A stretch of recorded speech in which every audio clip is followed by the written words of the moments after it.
Juice डालने के बाद मैंने पाया कि जूस की नदी मेरे हाथ से चिपक गई है। मैंने मदद के लिए अपने दाहिने हाथ का इस्तेमाल किया और वह मेरे बाएं हाथ से चिपक गया।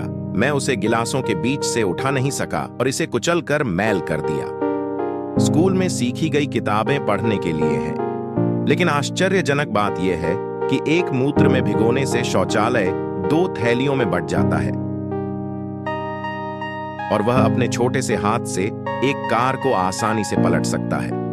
लड़के का नाम ओवेन है। उसका कद छोटा है। स्कूल में उसके सहपाठी अक्सर उसे नीची दृष्टि से देखते हैं और समूह में उसका सिर तक नहीं दिखता फोटो। लेकिन वह पूरी तरह से मार्वल का प्रशंसक है और कल्पना करता है कि वह सुपर हीरो बन सकता है। स्कूल के बाद ओवेन छत पर एक सेब चबा रहा है और जीवन के बारे में सोच रहा है।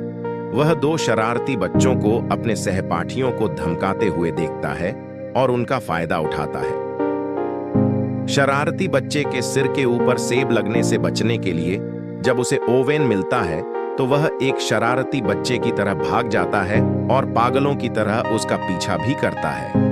वैन ने अवसर का लाभ उठाते हुए एक बगीचे में छिप गया। एक अच्छी स्थिति पाने और काटने में असमर्थ होने के बाद वैन की आंखों के सामने अंधेरा छा गया और वह बेहोश होकर जमीन पर गिर गया। जब वह उठा तो पहले ही रात हो चुकी थी और वह लड़खड़ाते हुए घर वापस आया और बिस्तर पर जाकर सो गया। मुझे पता नहीं था कि चींटी के जीन धीरे धीरे ओवेन की कोशिकाओं को निगल रहे थे। रात के दौरान अचानक जब मैं उठा तो मुझे रेफ्रिजरेटर में 1 टन केक और मिठाइयां मिली। जब मैं अगले दिन उठा तो कमरा अस्त व्यस्त था। रात्रि भोज के समय कुछ और भी विचित्र हुआ। वैन ने जूस का खाली डिब्बा नीचे रख दिया, जैसे कि 2 वरिष्ठ भाई उसके हाथ से चिपके हुए थे। लेकिन मेरे पिता इसे आसानी से उतार सकते हैं। आश्चर्यचकित पिता ने उससे कहा कि अब से वह चश्मे के लिए केवल घुओ-झान को चुनेगा।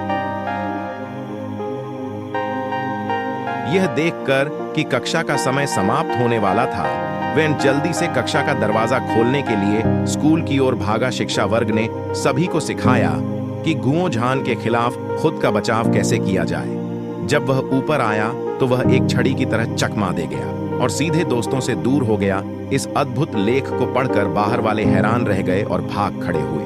केट, एक सहपाठी जो मार्वल की प्रशंसक है, ने उसे रोका और भविष्य में ओवेन के कंकाल को देखकर आश्चर्यचकित रह गई। यह वह था जिसने ओवेन को बताया कि उसके और सुपरमैन के बीच एकमात्र अंतर उसके कपड़े थे।